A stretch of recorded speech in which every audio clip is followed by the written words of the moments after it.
अस्सलाम वालेकुम। आज हम मटन मसाला करी की एक यूनिक और फ्लेवरफुल रेसिपी तैयार करेंगे।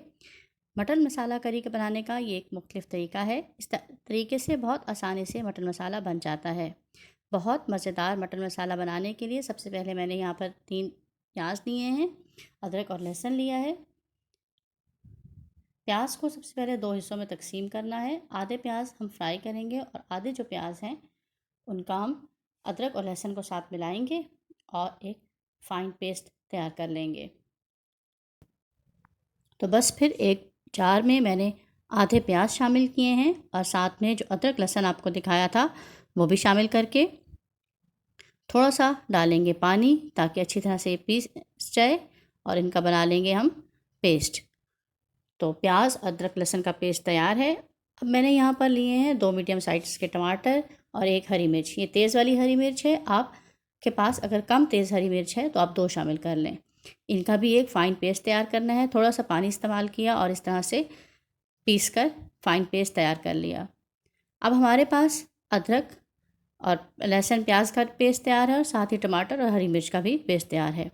पकाने के लिए सबसे पहले मस्टर्ड ऑयल मैंने लिया है। मैं आपको पता है कुकिंग मस्टर्ड ऑयल में करती हूँ, आप कोई सा भी तेल लेना चाहते हैं इस्तेमाल कर लीजिए। और मस्टर्ड ऑयल को क्लीन करने का, पकाने के काबिल बनाने का जो तरीका है उसकी रेसिपी मैं आपको आई बटन में दे दूँगी, आप वहाँ से देख लीजिए। जैसे ही तेल गर्म हुआ इसमें मैंने शामिल किए हैं प्याज और प्याज को करना है गोल्डन ब्राउन। बस प्याज को हमने गोल्डन फ्राई करना है, बहुत ज़्यादा जलाने नहीं हैं। अब इस स्टेज पर मैंने इसमें शामिल किए हैं कुछ खड़े मसाले, 2 हरी इलायची, 1 काली इलायची, 1 दालचीनी का टुकड़ा, 3 लौंग और आधा चाय का चम्मच साबुत काली मिर्च ली है और इनको फ्राई किए हुए प्याज़ों में शामिल कर दिया है। अब साथ में मैंने पेस्ट डाल दी है। अब ये पेस्ट डालने का मकसद क्या है कि हमें मटन मसाला करी को थोड़ा सा थिक बनाना है। इस तरह पेस्ट डालने से 2 तरह का फ्लेवर आएगा और मटन मसाला करी बहुत अच्छी बनेगी। कवर करके थोड़ी देर के लिए पकाएंगे, इसलिए कि हमारा पानी भी ड्राई हो जाए और प्याज अच्छे से गोल्डन भी हो जाए। अभी देखिए इसमें पानी भी है और कलर भी नहीं आया है, इसलिए मैंने इसको किया है दोबारा कवर और कुछ देर के लिए और पकाया है हल्की आंच पर। देखिए अब प्याज का पानी भी ड्राई हो गया है और बहुत अच्छा सा कलर भी इसका चेंज हो गया है।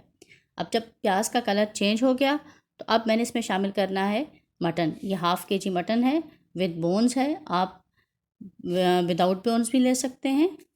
मटन को भूनना शुरू करेंगे और साथ साथ हम इसमें जो मसाले शामिल करने हैं वो भी डालते जाएंगे। तो अब सबसे पहले मैंने इसमें शामिल किया है लाल मिर्च का पाउडर। सुर्ख लाल मिर्च मैंने आधा चाय का चम्मच ली है, आप हस्बे ज़ायका लेंगे। और साथ में मैंने डालना है हल्दी पाउडर 1/4 चाय का चम्मच। दोबारा से मिक्स करें और कुछ देर और भूनें। अगर अभी तक आपने रेसिपी को लाइक नहीं किया है तो अभी से इस वीडियो को लाइक कर दीजिए और चैनल को जब सब्सक्राइब करते हैं तो साथ में बेल आइकन को ज़रूर प्रेस करें। कवर करके कुछ देर के लिए पकाएंगे, इतनी देर कि गोश्त अपना पानी रिलीज़ कर दे। जैसे ही गोश्त का पानी रिलीज़ होगा तो हम फर्दर स्टेप्स को कवर करेंगे। देखते हैं कुछ देर बाद। आंच मैंने दरमियानी रखी थी और देखिए अब गोश्त ने अपना पानी रिलीज़ कर दिया है। अब हम इसको भुनाई का काम शुरू करें। पहले मैंने इसमें टमाटर और हरी मिर्चों का पेस्ट शामिल कर दिया है और साथ में कुछ और मसाले भी डालने हैं। मसालों में मैंने नमक शामिल किया है, हस्बे ज़ायका आप नमक लें। मैंने 1 चाय का चम्मच लिया है, 1 चाय का चम्मच धनिया पाउडर लिया है और 1 ही चाय का चम्मच ज़ीरा लिया है। और अब इन मसालों के साथ गोश्त को अच्छी तरह से भून लेना है। तकरीबन 10 मिनट तक भूनेंगे या फिर इतनी देर के ऑयल रिलीज़ हो जाए। देखें ऑयल रिलीज़ हो चुका है। अब हम पानी शामिल करेंगे। पानी इतना डालना है कि गोश्त भी गल जाए और बहुत अच्छा सा करी या ग्रेवी भी तैयार हो जाए।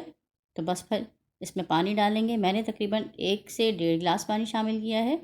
अगर आप इसको प्रेशर कुकर में पका रहे हैं तो फिर तो यहाँ पर आपने ढक्कन देकर इसको पकने देना है और 3 से 4 मिनट में आपका गोश्त गल कर तैयार हो जाएगा। लेकिन अगर मेरी तरह आप पैन में बना रहे हैं तो बस फिर एक बॉयल आने पर इसको कवर कीजिए, आंच हल्की कर दें और इंतज़ार करें। देखिए गोश्त बहुत अच्छा सा गल चुका है, बहुत अच्छी सी ग्रेवी तैयार हो चुकी है। देखिए हमारा मटन मसाला करी तैयार है।